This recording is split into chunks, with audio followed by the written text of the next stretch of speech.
Mikabat sa 38 ka job seekers ang na-hired on the spot sa nagkadaiyang kumpanya sa gipahigayong trabaho para sa Bagong Pilipinas Job Fair sa Dumaguete City.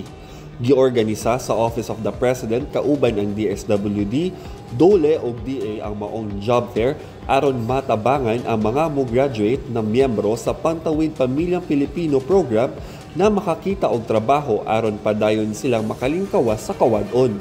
Personal na giduaw ni Presidente Ferdinand R. Marcos Jr. ang job fair kauban sina DSWD Secretary Rex Gatchalian o DOLE Secretary Benvenido Laguesma. Kaya po meron din tayong job fair na tinatawag trabaho sa Bagong Pilipinas.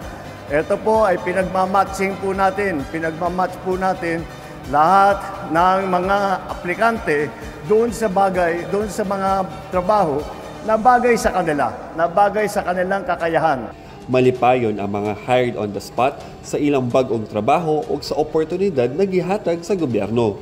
Naan ako ang trabaho ay makatabag ginagmay financial sa among pamilya. Dayon makapalit ko, need na akong... Happy ko na maipadala ko nila sa Maynila or sa Cebu for training 1 year. Even I'm graduating on purpose, dako kay sila ikatabang for my family. Gikan sa Dumaguete City, kini si Roy Lomotan sa PA alang sa MBCB.